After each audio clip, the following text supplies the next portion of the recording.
You're not exhausted because you're weak. You're exhausted because your role is quietly bleeding your attention dry. And in this video, I'm going to share with you 7 subtle traps that burn managers out and how leaders stay strong without working more hours or becoming the villain at work.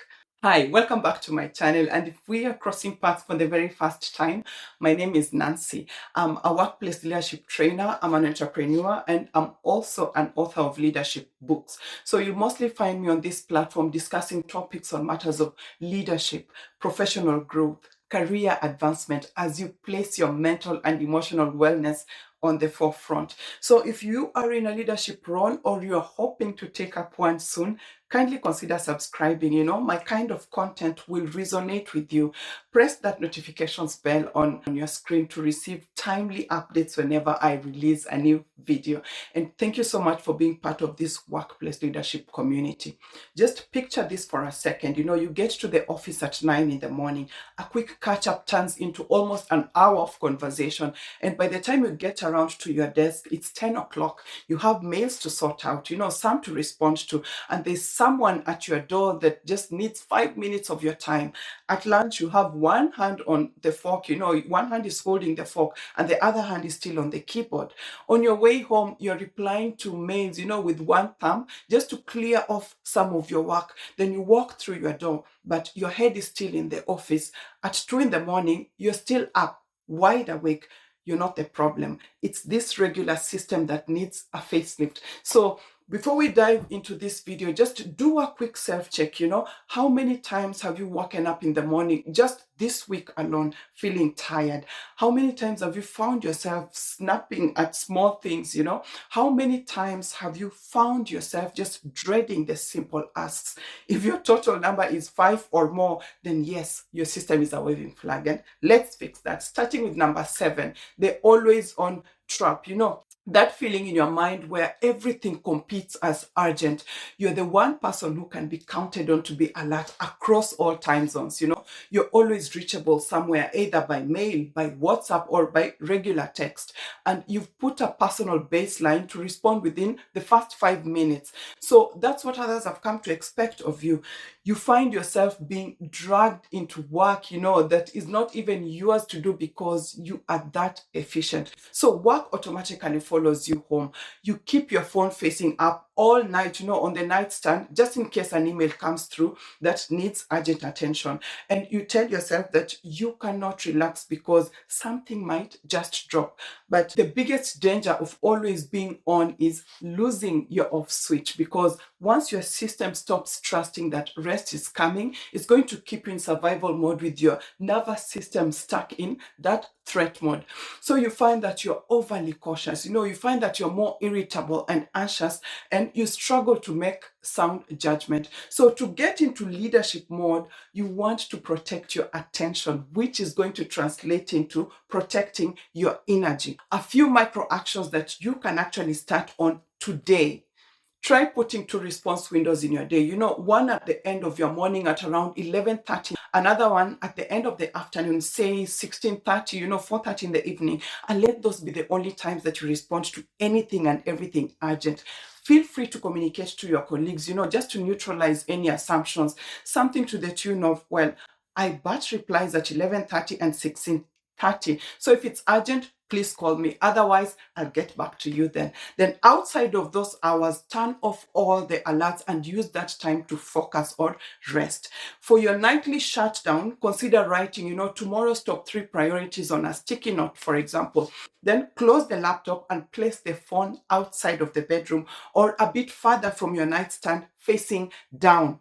What you're doing here is you're creating predictable check-in times and a clear nightly off signal. And your brain will take it as not everything is urgent. So your nervous system no longer has to feel threatened, which means that you can sleep deeper and you can wake up calmer. The next subtle trap that causes burnout for most managers and fast is leader isolation. That moment when everyone leans on you, you're considered the steady one, which actually comes with the leadership territory. But the trap here is the feeling that you have to edit yourself in every room, for every situation. So there's no easy place to put your own stuff down. Your role as a leader is going to call on you to support others more than expect to be supported. It's going to call on you to understand others more than waiting to be understood. It's going to call on you to listen more to the nonverbal cues, because we can see that it's not always that your team members are going to open up to you freely.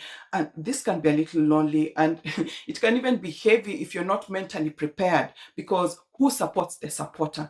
That quiet feeling like you have nowhere safe to think out loud. You don't have a place to debrief, to get honest feedback. And when this feeling checks in, you're going to find yourself staying in defense mode, always reactive. You don't know who to trust, to what degree. And this can easily spike your anxiety level. So to adopt a leadership approach, consider building a 3-person advisory board or advisory circle that includes a peer, a truth teller, and a calmer. Your peer gets your word. You both operate on the same attitude. You manage people, she manages people. You have shared constraints. You both understand what aggressive targets look like. She speaks your acronyms. She even knows the trade-offs. Someone with matching pressure profiles. They understand client escalations. They understand public scrutiny, client deadlines. So you don't have to over-explain when the heat touches the ceiling. And you know that they just get it. And for safety's sake, this person should ideally be someone outside of your chain, outside of your company. Talk of former colleagues, alumni networks, cross-functional peers in other organizations. Then the truth teller is your straight shooter. They're going to tell you the truths that you need to hear. Fast, clean, without drama.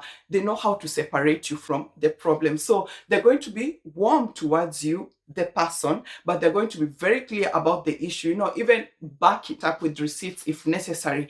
And you can see that this has to be someone who's already in your inner circle, tried and tested. Their feedback is direct, private, and hopefully paired with a next step. And they don't have time to gossip about your vulnerability, because confidentiality wins. And the litmus test here is you're going to leave the conversation feeling lighter, clearer, and even steadier, even if it's time for a minute. Just remember, connection is a performance tool. And then the calmer, just as the word suggests, is that steady, grounded friend whose presence lowers the temperature and reminds you that not everything is urgent. So make it a point to host at least monthly or bi-monthly roundtable coffee dates with a simple triple W agenda, a win, like what worked, a won, what's hard, and a wisdom nugget, a takeaway or that you want to try the next month. And on a personal level, set aside 30 minutes just to check in with yourself. And you can choose to call any of the people in your advisory committee, or just relax and press reset.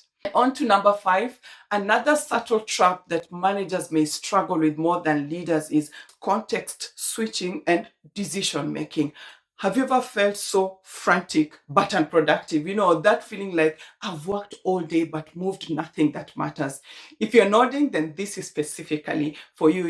You find that you're busy all day, every day, with oddly little to show. So your brain feels like 37 browser tabs all open. You keep hopping from one tab to the next, sometimes even forgetting why you opened them in the first place. You keep checking your inbox for relief, while dodging, or rather sidestepping, the one task that you consider hard for a later time.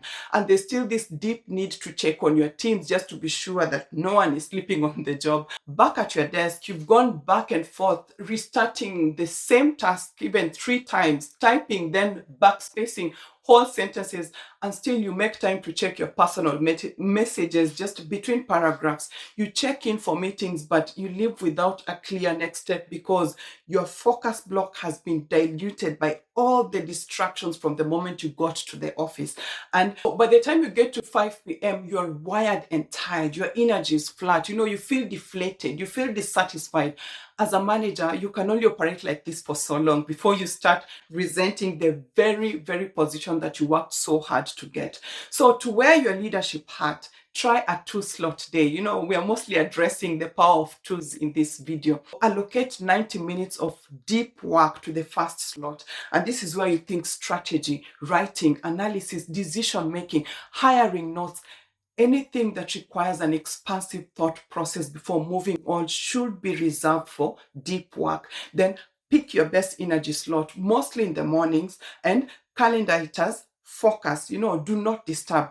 So once achieved, just write a one line, done, so you know when to stop. Then shut the door if it helps. Place your phone on silent mode or even in another room and leave one tab open on your browser. Then normalize the 25-minute focus, at least 3 times with the 3 to 5 minutes water breaks. And when the time elapses, close cleanly, log decisions made, the next step, and what you should do first tomorrow. Then reserve another 90 minutes for the moving parts, like approvals, updates, quick reviews, brief emails, light one-on-ones. And here you can comfortably apply the 4D triage rule, delete, delegate, do, or defer. And remember to stop on time. If it doesn't fit, it gets scheduled, not squeezed. You may be asking, how do the two response windows earlier discussed and the two slot work together? Well, you can use the two response windows inside the two slot day. One protects your attention from distractions and unnecessary anxiety. And the two response that's the two response windows.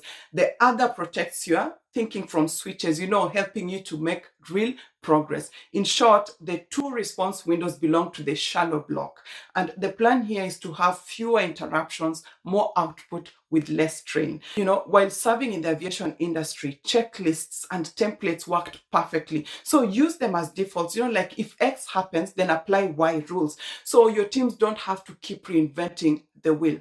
The fourth subtle reason managers burn out, is the invisible emotional labor that you enter into by being the glue between your peers and your teams at the expense of your own mental and emotional wellness. So you find that you're counted on to mediate conflicts. You have to smooth over tensions between colleagues, and you have to remember birthdays. You have to check in on your teams after those very uncomfortable meetings. So you're basically everyone's emotional radiator, regardless of whether your own tank is running on empty. And the danger of always being the radiator is that you train your body to stay on high alert always. And when you soak up everyone's stress, you're subconsciously giving your brain permission to carry feelings that are not yours. And over time, you're going to start reacting instead of leading. Just think of your nervous system like a car engine. When you absorb everyone's stress, it's like keeping the ignition key on, stepping on the accelerator pedal, letting the engine run, but without leaving the parking lot. So nothing moves, but the engine runs hot, it burns fuel fast, and the teeniest tap just makes it latch. So by night, you're overheated and on empty, even though you did not go anywhere. Your sleep patterns are going to be affected. You may experience anger outbursts, uncomfortable chest tightening in some cases. And then you start disappearing from your own days, because you're so busy calming, smoothing, and fixing that your priorities just slide to the bottom. Then resentment is going to sneak in. Your yeses are going to become heavy because you've become that office counselor who never gets time to do her actual job. So if you wear a leader's hat, you can actually flip this into a strength by following the two-step listen, just to show care without carrying everything. Basically, step one, you reflect what you hear. Sounds like you're frustrated about X. Then step two, you hand back ownership. Like, what one step can you take? What do you need from me? Here's where I can support you for this number of minutes. And that tiny handback keeps you compassionate and equally protects your energy so that you can lead with a clear head, but not a crowded heart. Care stays high, carry stays light. And you'll notice that by naming the feeling, the nerves are tamed, and by returning the ball, you don't accidentally own the problem. And here you're telling your teams that, yes, I'm here for you. Let's decide your next step, and I'll support you where it adds the most value. So the common traps that you want to look out for to avoid are: one, rescuing, and just to do it, or advice dumping, like here's 5 things that you should do, or minimizing, like it's not such a big deal. The plan here is to get your team to name it, own it, and time it such that they live with one step that they own, one support that you've defined, and a time box, and you live with the energy intact and no mystery obligations. The third subtle reason that keeps managers in the burnout cage is the metrics and values mismatch. You know, those moments when you experience internal moral friction. You did the job, but it doesn't feel right. You hit the numbers, but it doesn't reflect quality, fairness, or even how you want the team to work. So you experience what's called a hollow win. You know, the dashboard is green, but your gut is not. And you catch yourself justifying choices you wouldn't be proud to teach. Celebration just feels awkward. You know, you smile for the team photo, but it actually feels forced. You know, your body language is giving you away. You know, the heavy shoulders, closed posture, and your brain starts the late night replay. Did we do the right thing, or did we just do the fast thing? And the next morning you over polish, you over control just to make the win feel earned, and the cycle continues. So the moment you find yourself experiencing relief instead of pride after a win, or irritability when praised for results that you didn't respect, or even avoiding similar projects, disengaging from values talk because it stings, that's your sense of integrity trying to catch your attention. So if you want to step into your leadership office, you know, the verb, take a step back and run work through the 3P filter. Does this serve my purpose? Does it protect my peace? Does it respect my personal goals? And if one is a hard no, just flag it. Here, you can actually redefine done with 2 to 3 outcomes everyone can live with. You know, like the error rate, client satisfaction, learning captured.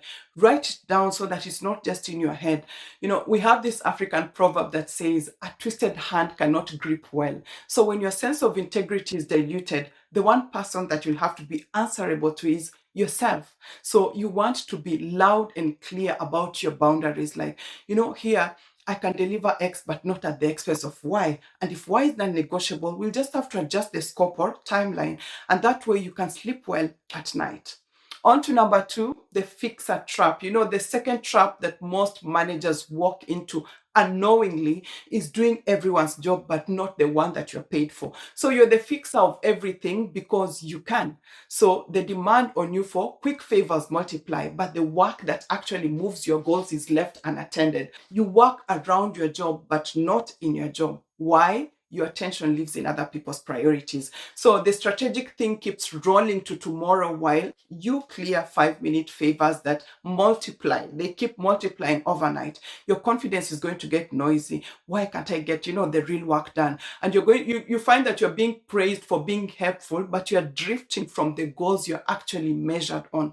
So if you notice your top 3 priorities for the week carry forward to 3 or more days in a row, and then most of your DMs just start with, you know, a quick one, or since you're great at this, but your KPIs, you know, your key performance indicators stay flat despite high effort, your leadership hat is calling on you to set boundaries. So for starters, send a role research note to yourself indicating your top 3 responsibilities for the next 90 days. Put it in bullet points and plain language. You know, clarity creates capacity. So once this is clear in your mind, you can step up when a demand for favor is placed on you. Just something to the tune of, well, I can advise for this number of minutes, but execution sits with this person. And if ownership needs to change, then let's align with leadership. That's your way of saying everything should be in black and white for accountability purposes. And the role reset is here to make expectations shared and visible so that your mind stops scanning for surprise asks. And it is also going to be easier to say no because it's now anchored in agreed priorities. And now you're protecting your energy so you no longer have to dread coming to work. Just tell yourself, clarity kills anxiety. Number 1, perfection armor. You know, the number 1 reason I personally believe why most managers experience burnout over leaders is wearing perfection like it's a badge of honor. For the most part, you're performing the ideal manager, you know, but you're secretly resenting the job. You're always helpful, you're always calm, hyper prepared, but there's that still small voice that whispers, this is not sustainable. So you'll say yes just to keep the peace, over polish your work and your role to avoid pushbacks. You'll even avoid necessary friction at all costs. You're going to hold on to work because in your eyes, it's not perfect yet. So the day looks together, but inside you feel invisible and even a bit used. You know, these are fertile breeding grounds for quiet resentment. So you start to dread simple asks, you know, those simple favors. You procrastinate on the work that really, really matters. Then you chase quick wins for approval. Do you ever find yourself rewriting other people's work at around 11 p.m.? because it's safe, or do you prefer boundaries with apologies like, okay, sorry, a quick one, could we, and then back down at the first frown? Does praise land weirdly? You're thanked for being so accommodating, but it stings. Do you sidestep necessary conflict and then vent later? Is your yes expected to be automatic, but your no needs a dissertation? If you're nodding yes to any of the above, then you're in the right place. So to step into your leadership office, to step into your leadership shoes, agree on a team definition of done and an escalation ladder of who decides when the work is good enough and what gets escalated when the standards clash. And you're going to notice that progress beats polish any day. So instead of getting trapped in this perfection cage, consider releasing the work at 80%. This means that the work is accurate, it's clear and on brief, just not over polished, and ask yourself, who needs this and what do they need to act on? Then add a quick safety check, the facts, the names, the numbers, so that it's safe and useful now. Skip the extra slides that don't change the decision, and then send it as version 1 with a feedback window. And also communicate that you're going to roll version 2 in a few days with their notes. And this process is going to turn perfection into a clean, low stress loop. And you're also going to notice that you move the real work forward faster, lower your anxiety, and stop spending premium energy on touches no one asked for. Just go for clarity and protect your energy always. If you got value from this video, please give it a like and consider subscribing if my kind of content speaks to you. And as always, please feel free to share it with a friend who may benefit from this kind of content. Also, take a moment to check out this video on how to navigate conversations as a leader, because it sheds more light on some of the aspects that we have discussed in this video. Thank you so much for your company and see you on the next one. Bye.